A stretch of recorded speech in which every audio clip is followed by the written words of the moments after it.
es un tema, en general, algunos temas ustedes no lo van a volver a ver nunca más.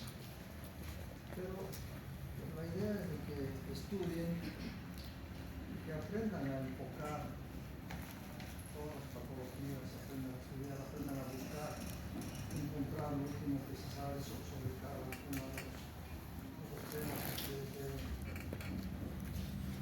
Entonces, esto, en neonatología, esta patología es muy frecuente. Entonces, estas son las palabras que vamos a hablar, el orden que vamos a hablar.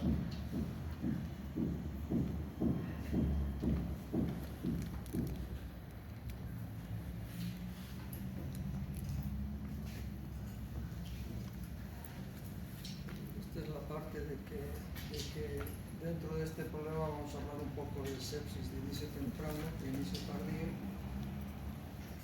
cómo evaluamos y cuáles son los biomarcadores. Bueno, hay muchas cosas que voy a repetir, para decir, pero si ya lo he dicho, sí.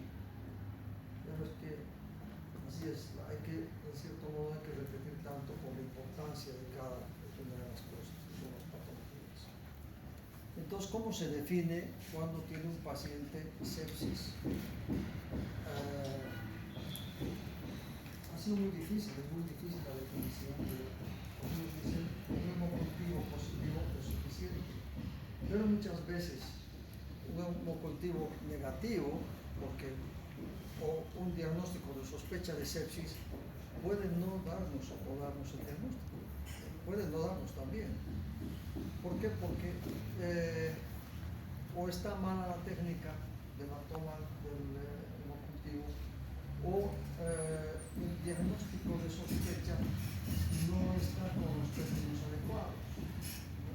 Porque puede presentar cualquier otra cosa y dice, a mí me parece sepsis, porque los síntomas, como vamos a ver, no son tan definitivos. Entonces, si nosotros llegáramos a hacer el diagnóstico oportuno de esta patología, vamos a lograr lo más importante, que es el tratamiento oportuno también, un inicio temprano y el antibiótico apropiado. No siempre se da el antibiótico apropiado, pero vamos a ver cómo podemos llegar a sospechar sobre tal o cual está produciendo este problema. Es una causa muy importante de mortalidad a nivel mundial, pero hay otros lugares, como vamos a ver más adelante, han logrado disminuir esta incidencia, que nosotros también la pudiéramos disminuir. Por ejemplo, aquí en la maternidad había temporadas en las que de pronto ascendía la infección, y por eso digo, en general, en todos los hospitales del mundo no se trata de que no haya muchas visitas al servicio de neonatología por esta causa, porque es una causa de mortalidad también. Entonces teníamos en la materia de pronto empezaban las infecciones, las sepsis, la mortalidad 1, 2, 3, 4, 5, se cerraba el servicio, se desinfectaba todo y paraban las infecciones. Hasta de pronto, después de un tiempo, volvían a ver de nuevo. Entonces era como una ola de esta patología, ¿no? Entonces es eso que hay que evitar, y vamos a ver después mi opinión sobre esto al respecto. Entonces, tenemos, de acuerdo a lo que se define también la sepsis de origen temprano, y se define de acuerdo a la edad de vida. ¿Y por qué se hace eso? Vamos a ver también un poco más adelante. Es demasiado importante identificar el germen. Entonces, son diferentes agentes etiológicos. Hay un modo de transmisión, los factores de riesgo, cómo se evalúa y el manejo también es diferente en uno y otro caso. Por lo tanto, es importante saber o sospechar de dónde viene la enfermedad. En el caso del inicio temprano tenemos dos gérmenes que son los más frecuentes, aunque hay algunos otros más que se pueden presentar por alguno. ¿Se me oye bien? Estoy hablando bien despacio. fácil. ¿Se viene? Les pido por favor, si hay alguna pregunta, contéstenme. Entonces, es el estreptococo entermolítico del grupo B de la galáctea, que es el que puede causar demasiados daños. Para detectar este germen se hace el cribado perinatal universal. Sí, se llama universal, pero aquí no lo hacemos. Debiéramos hacerlo, ¿no? Y en muchas patologías vamos a ver, y en todo en realidad, en general decimos, no, es que es muy caro, es que no podemos, porque claro, porque además pensamos como pobres, ¿no? Entonces vamos a seguir siendo pobres toda la vida. Entonces, en vez de pensar, decir, a ver, si resuelvo estos problemas, no vamos a tener infecciones, vamos a hacer mayor población, vamos a hacer tal cosa, cual cosa, vamos a ser un país más próspero, ¿no? O sea, todo depende de cómo enfoquemos. Pero este cribado es fundamental y se hace entre las 35 y 37 semanas para ver la colonización que tiene la madre y de esa forma poder adelantar los tratamientos. Es algo que me parece que es demasiado inteligente. Solamente esto ha reducido hasta un 85% de infección. O sea, ¿cómo podemos reducir tanto? Imagínense, es altísimo, ¿no? Y el otro más frecuente que tenemos es el coli. Y el coli lo tenemos en todo lado.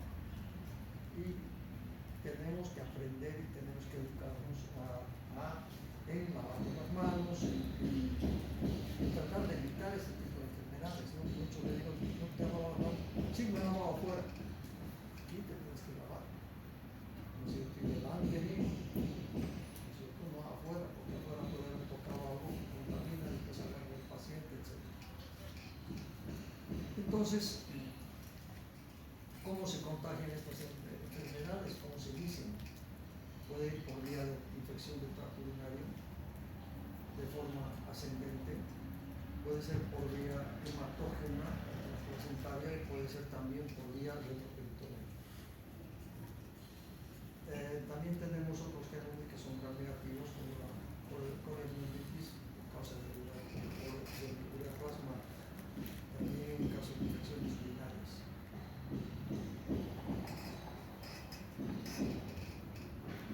Tardíamente, o sea, les decía que puede ser de inicio temprano, como nos acaba de mencionar, esas vías de infección de inicio temprano, pero en las de inicio tardío puede ser la infección horizontal, es decir, ya no tanto que viene de la madre, sino viene de la conducta que tenemos dentro del servicio, ¿no?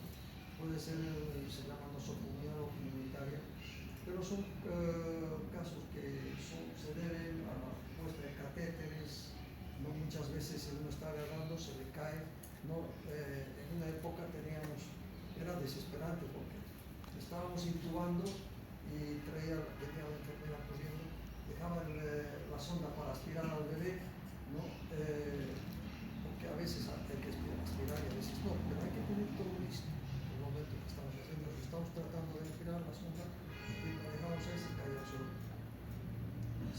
Y la enfermera se iba. La enfermera se caía al suelo, traiga otra sonda.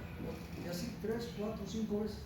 No se nos ocurría a nadie agarrar y gripar en el borde del incubador. Era una cosa recreativa. Los catéteres también pueden contaminarse con solo el jabón. Si ha ocurrido eso, hay que cambiar el catéter. De modo que está yendo a una vía central, ¿no?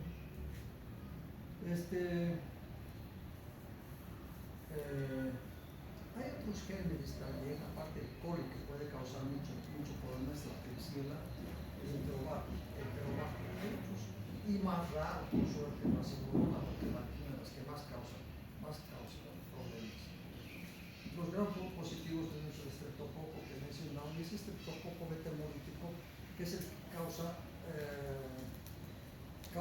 un problema pulmonar que es muy similar al de la membrana hialina. Entonces hay que enfocar bien el tratamiento o por lo menos el diagnóstico para poder entrar con el antibiótico adecuado. El caso de inicio tardío, la patología más frecuente es la meningitis. O sea, es la vía que es más lenta, obviamente, porque se ha contaminado dentro del servicio, pero puede causar, porque a través de vía hematógena, como he dicho, a través de los catéteres, la meningitis. Pero también puede haber otros gérmenes, porque pueden ser los estafilococos, los que, por ejemplo, están en la piel. O sea que tenemos que tener también cuidado en hacer la limpieza, en hacer la desinfección para agarrar una vía. Los hongos también son frecuentes, pero ¿por qué aparecen los hongos? ¿Alguien me puede decir? El sistema inmune. Fuerte, no. El sistema inmune debilitado. ¿Perdón? Cuando se debilita el sistema inmune, los hongos pueden ser oportunistas en todo caso. Sí, puede ser. O sea, ya vamos a mencionar ese tema, que cuanto más pequeño el bebé, más prematurito, más posibilidad de tener infecciones. Pero, no sé si dice aquí, si no dice lo digo, lo repito después. Tienen el sistema inmunitario más deficiente, o sea, es inversamente proporcional a la edad gestacional. Cuanto más pequeño el bebé, más posibilidades de infección porque tienen menor déficit inmunitario. Y si encima no he podido o no se me ha prendido la luz y no he hecho el diagnóstico de sepsis en su momento o de probable infección, como hemos puesto, en su momento, y no he tenido esa sospecha y empezar con tratamiento antibiótico, he empezado con un mal tratamiento porque he enfocado mal, entonces ha causado muchos problemas porque voy a tener que usar antibióticos durante mucho tiempo. Bien, los hongos que son en cierto modo oportunistas, porque la flora microbiana empieza a desarrollarse, ¿no?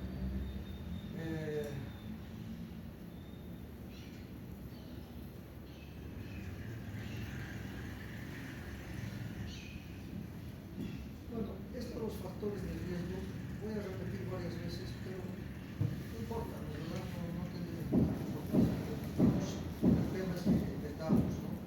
Entonces, como acabo de mencionar, es por la edad gestacional, por el peso al nacer, por exposición prolongada a antibióticos empíricos y cefalosporinas. Entonces, por eso el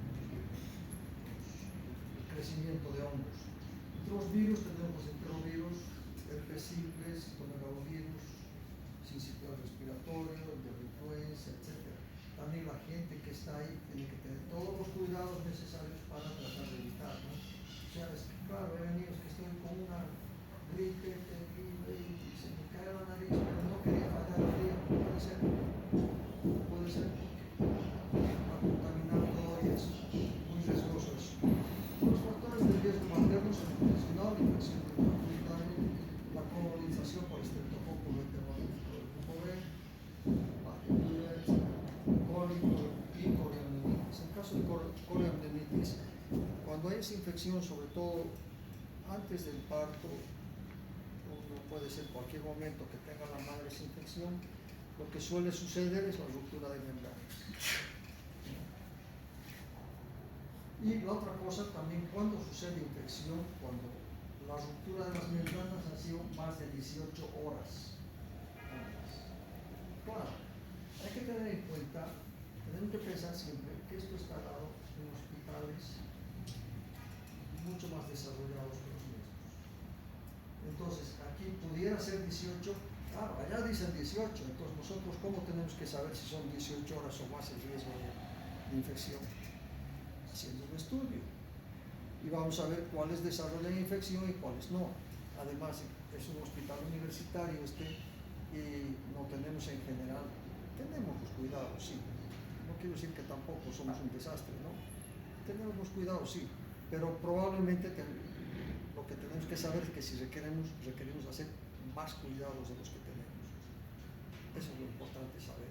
Entonces, 18 horas se toma el comida. Ya, de hecho, algunos que tienen más de 18 horas, nosotros ya ponemos antibióticos. Entre los factores neonatales sería un parto pretérmino, ya hemos mencionado, cuanto más pequeño, es más riesgoso. ¿No? El sexo masculino, bueno, no tiene explicación, pero estamos fregados los hombres.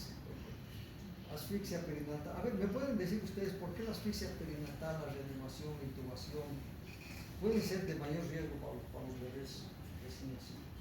Riesgo de infección. ¿Por qué sería?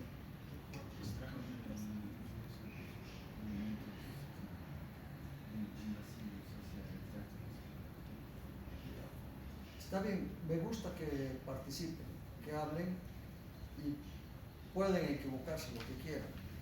Es lógico, pero me gusta que participen. ¿Qué más? Habría un riesgo de introducir microorganismos al sería un apartado estérico. Claro, es decir, uno que tiene asfixia, que requiere reanimación o intubación o lo que sea, en el que estamos trabajando más, hay más riesgo de contaminación, ¿no? Por el laringo, por el tubo, por todo, ¿no? Aquí ya no ocurre eso, pero en mi época era un chiste, no un chiste, era de llorar en realidad, porque estábamos intubando, la luz apenas la cambie, por favor, aquí. Bueno, algunas veces cambiaban así, pero eso no puede ser, no puede ser. Tendríamos que tener la luz, pero reflector tendríamos que tener ahí. O sea que apenas está cambiando se ha usado unas cuantas veces, tenía que cambiar, ¿no? Y venía el director del hospital y decía que él sabía mucho de todo, que somos nosotros unos ladrones porque estamos gastando muchas toallas. Por favor, en recién nacido se gastan muchas toallas de papel, porque tiene que ser toallas de papel. Pues se agarra y se bota, es así. Bueno, entonces otro riesgo que tenemos el central, que dice el acceso intravenoso prolongado. Cuanto más se está pataleando, más posibilidad de infección, ¿no? Los catéteres que hemos mencionado, la nutrición parenteral, tiene que ser hecha en cámaras de flujo laminar, aunque debería ser preparada en algunos centros donde preparan exclusivamente la alimentación parenteral, pero centros no tenemos, entonces tenemos que preparar nosotros. El flujo laminar en general tampoco tenemos aquí, ¿no? Pero deberíamos tener, y nosotros lo deberíamos preparar, o un personal especializado. Hospitalización prolongada, por supuesto. Entonces ya esto es más de lo mismo, digamos, más pequeño el bebé de 34 semanas, pues bajo riesgo, más o menos va de lo mismo. Ahora, la cesárea, ¿por qué puede ser? Si no me contestan, no importa, está bien. La cesárea, ¿por qué puede ser? Causa probablemente más causa de infección. Porque a través del parto natural también adquiere la misma flora microbiana. Eso, muy bien. Pero no hay. Está bien. Ahorita voy a explicar eso. Las rupturas membranas, ya hemos dicho, los pretéritos también, etc. Entonces, aquí explicar por qué produce, porque los mecanismos de defensa de los neonatos se fundamentan por el sistema inmune, que es más débil, por supuesto. Y obviamente, cuanto más pequeño, más inmaduro. Entonces, ahí viene lo que acababa de mencionar el compañero, que el microbioma es demasiado importante para los que nacen por vía vaginal. Lo que hay la madre está dando la flora cutánea, intestinal y la vaginal. Entonces el bebé ya empieza a tener los gérmenes, a tener contacto con los gérmenes de la madre, ¿no? Y el pretérmino, que es el que más tiene posibilidades, lamentablemente se hace más cesárea, ¿no? Y además hace más cesárea en los lugares privados. Aquí en la maternidad no hacen tanto, y gracias a Dios, aquí, no sé, es un lugar donde puede haber más infecciones, pero se hacen más partos y además se hace mucho mejor el apego precoz. El bebé, que es algo muy importante también para el bebé. Entonces, el diagnóstico inicial, ¿cómo voy a hacer un diagnóstico inicial? Si sabemos que lo más importante es llegar al diagnóstico lo antes posible y al tratamiento lo antes posible. Entonces, tiene que ser clínico el diagnóstico. Por lo tanto, tengo que aprender a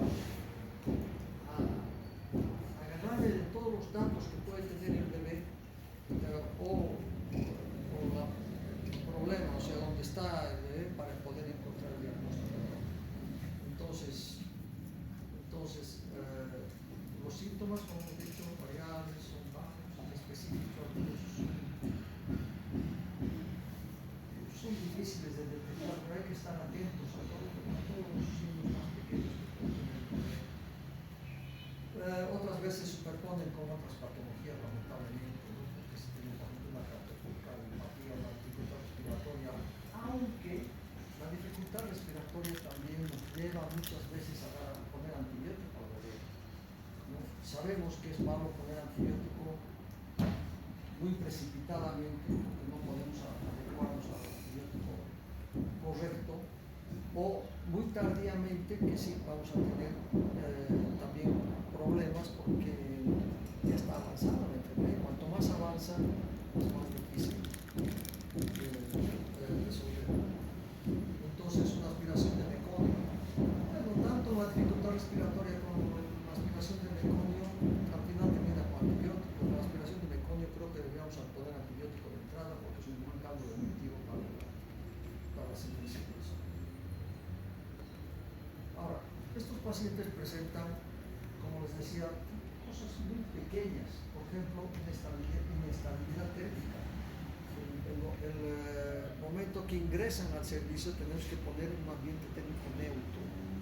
Ese ambiente térmico neutro quiere decir que es el ambiente ideal para cada bebé. Para todos es diferente, no es lo mismo para todos. O sea, un bebé más pequeño requiere un poco más de temperatura, entonces es ideal para cada uno, donde no va a gastar energía para producir el calor, ¿no? Solo va a gastar la energía para el desarrollo, para el crecimiento, ¿no? Se oxigena adecuadamente el bebé sin gasto de energía.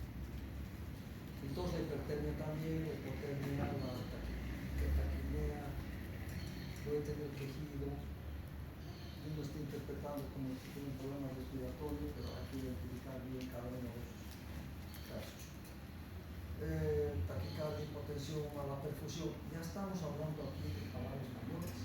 Inicialmente estamos hablando de una inestabilidad térmica que pueden pasar muchas cosas, pero tenemos que aprender a orientar eso a un diagnóstico de infección. Pero una taquicardia, hipotensión, mala perfusión, palidez o piel marmórea, ya de hecho ya es un proceso infeccioso un poco más severo, donde ya tenemos alteraciones hemodinámicas. Tenemos también signos clínicos, como son neurológicos, que son está muy irritable, también puede tener intenso o hipotonía. Y si presenta convulsiones, ya estamos en un problema demasiado serio.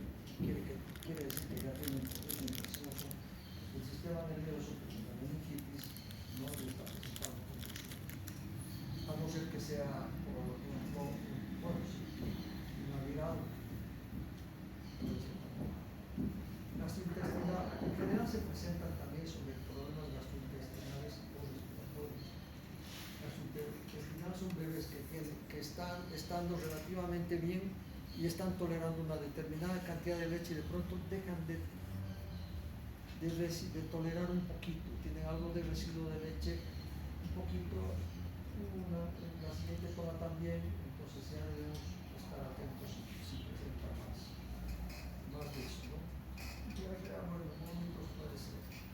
Ictericia, claro, puede presentar también ictericia por infección, distensión abdominal es muy importante porque puede presentar cosas infeccioso intestinal o la famosa enterocolitis necrotizante que ya es terrible.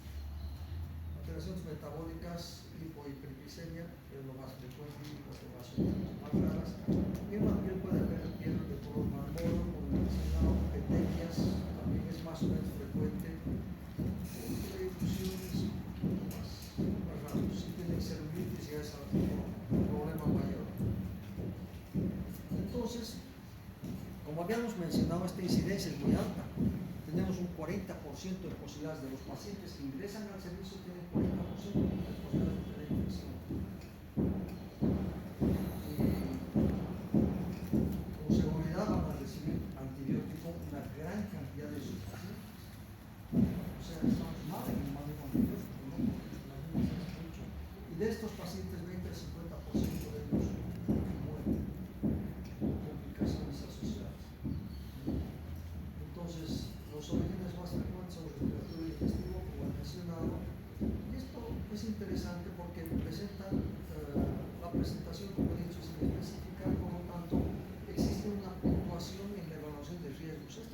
puntuación no la manejamos aquí todavía, pero tiene que sale de los...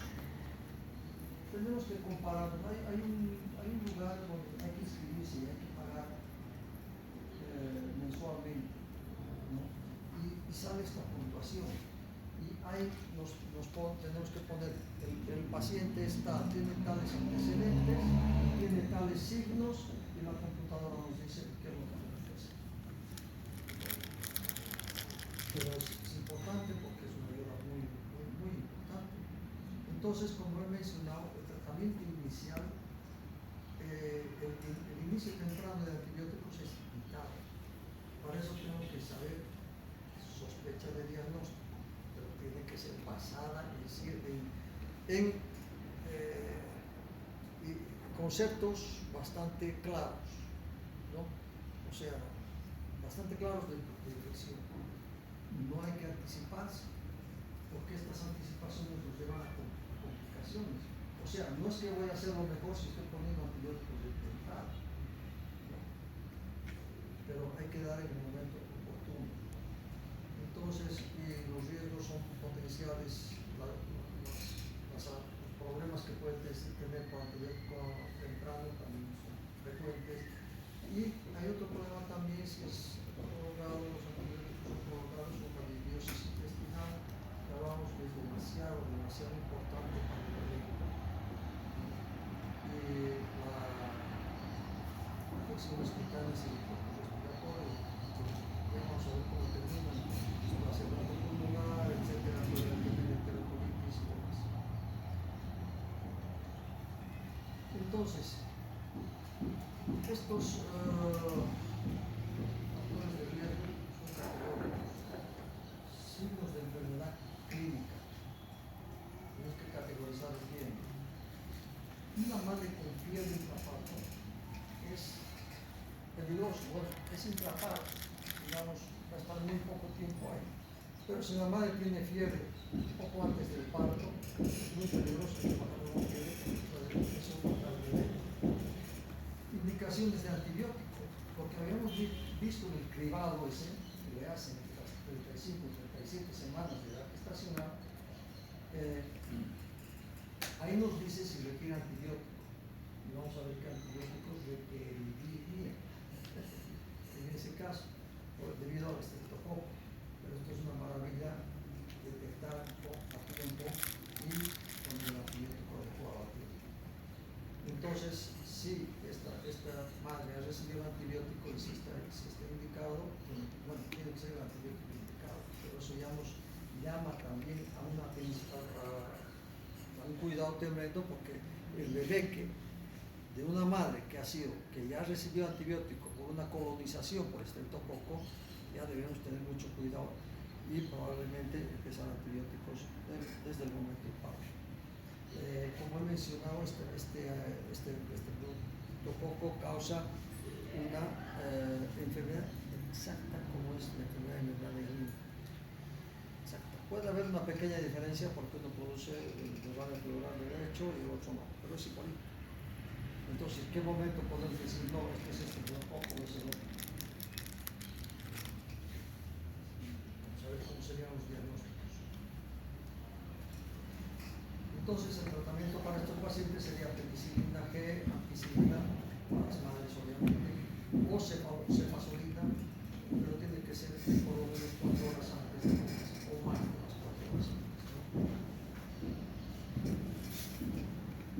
Los datos objetivos para este riesgo incluyen edad gestacional al nacer, temperatura materna, intraparto, colonización, duración de la lectura prematura de membranas y duración de las terapias. Entonces, todo esto se pone, como mencioné, a la calculadora del riesgo de sepsis neonatal de inicio temprano. Es otra calculadora esa. Pero va más o menos igual. Entonces, ¿cómo vamos a diagnosticar? Con el cultivo. Hemos dicho que el cultivo es demasiado importante. Tiene que ser aeróbico y anaeróbico en caso de la enterocolitis. En caso de enterocolitis necrotizante, el germen es anaeróbico y se mete por debajo de la mucosa y forma como una mucosa intestinal y se forma como unas burbujitas de aire. Ya cuando formas burbujitas es muy tiene catéter venoso central o periférico, igual, siempre hay que hacer los cultivos, si hay sospecha. En ese caso habría que sacar el catéter, cultivar la punta y cambiar el catéter ventral, ¿no?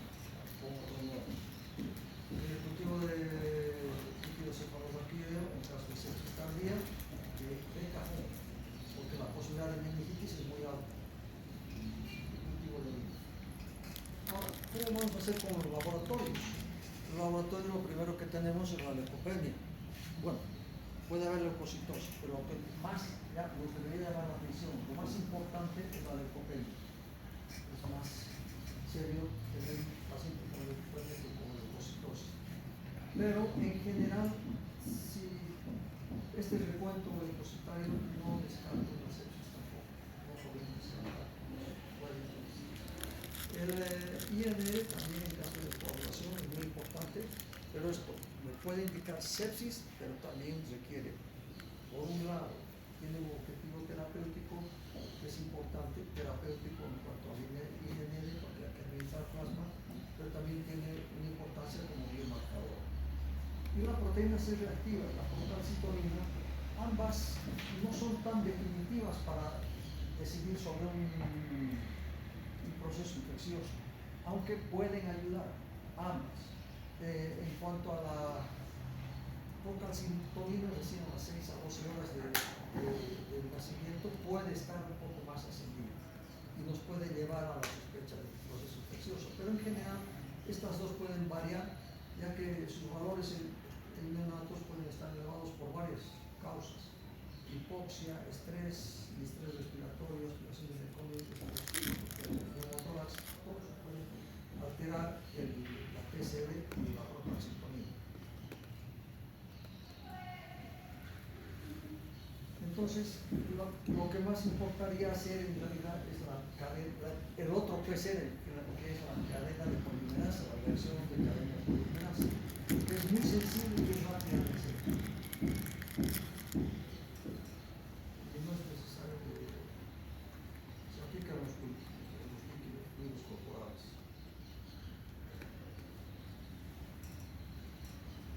Entonces, en un paciente con problema de sepsis, ya hemos hablado que primero tenemos que tener la sospecha clínica y la sospecha de sepsis para poder llegar a un tratamiento adecuado. Pero hay algunos que ya llegan con más problemas, con un poco más de evolución. Entonces tienen alteración, no están estables hemodinámicamente. Tenemos que aprender a manejar los soportes de disfunción orgánica que presentan este problema. Entonces por eso utilizan líquidos intravenosos, expansores de volumen inotrópicos, soporte de oxígeno, que es mucho más de la especialidad. El tratamiento empírico, en este caso habíamos mencionado, es la penicilina, masametilglucósido, la gentamicina. La gentamicina sabemos que debe darse de forma muy lenta, como muy rápido, digamos 30, 40 minutos, pero si es más lento todavía mejor. Ese es el problema de los lugares donde no tienen bomba de infusión. Entonces con la bomba de infusión se debe calcular que pase, digamos, en una hora mejor todavía. La gentamicina, porque ¿saben qué pasa? ¿Saben, no? La gentamicina, ¿qué pasa? ¿Cómo? ¿Perdón? Causa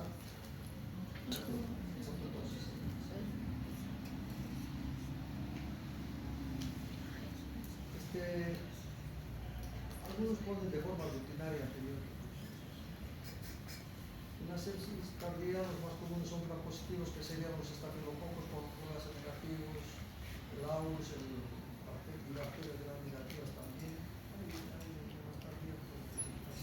Entonces, la palabra en este caso es anticiparse, pero en realidad en todos los casos en neonatología es saber anticiparse. Ya una vez en la primera clase les mostré las gráficas, una gráfica del recién nacido de término, de pretérmino, de peso elevado y peso bajo, ¿no? Eso también si sé que me va a llegar un paciente así, ¿no? También tengo que anticiparme porque ya sospecho que va a llegar un paciente de determinados problemas, aunque siempre tengo que tener todo absolutamente listo, y aquí también. Entonces, la estrategia de esta prevención son claves para reducir la incidencia. Pongo ahí cuál incidencia, porque cada centro debería tener su estudio, debería tener cuál incidencia, cuántos tenemos.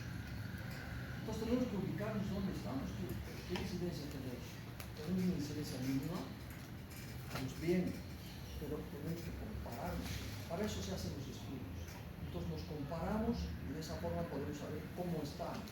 Porque no podemos hablar, como en una temporada se hablaba aquí en la maternidad, que somos el mejor centro del mundo. Poco menos. A veces tenían que venir los niños a consultarnos algo porque nosotros sabíamos demasiado. Y no es así porque mientras no tengamos, no sepamos dónde estamos ubicados, no vamos a poder saber cómo actuar. Este cribado universal es fundamental, debiera hacerse en todas partes, pero también, como hemos mencionado, la lactancia materna, aparte del parto vaginal, la lactancia materna es fundamental también porque en cierto modo ayuda para mejorar que el paciente tiene un microbioma, mejor esos pacientes de lejos que son más saludables. Entonces tenemos que hacer una atención integral en ese sentido, ¿no? Estoy en clase con entonces también la madre tendría que tener los ginecólogos el cuidado de vacunar a la madre, que la madre tenga todas las vacunas, o la madre que exigir un poquito para la influenza, por ejemplo, o de la pertusis, el sitio respiratorio y todo eso, ¿no? Y hacer los cribados también, tienen que hacer todo para sífilis, HIV. Entonces, la sepsis neonatal sabemos que produce una mortalidad y morbilidad muy altas a nivel mundial, entonces tenemos que saber con exactitud cómo poder identificar, cómo se presentan y qué es lo que vamos a hacer, y qué antibióticos vamos a poner en qué momento. Tenemos que saber todo eso, ¿no? Entonces tenemos que comprender todos estos factores de riesgo y adoptar las herramientas adecuadas. Bien sería tener este cribado, estas camas, sería bien tenerlas, ¿no? Para poder ayudarnos un poco con el tratamiento, ¿no? Identificar de forma temprana, dar el tratamiento adecuado también tempranamente, ¿no? Y saber cómo podemos prevenir esto. Y la verdad que podemos prevenir, pero para eso necesitamos educar a todo el mundo, ¿no? Porque incluso el ingreso a la sala de neonatología, hay algunos que se molestan, ¿no? Y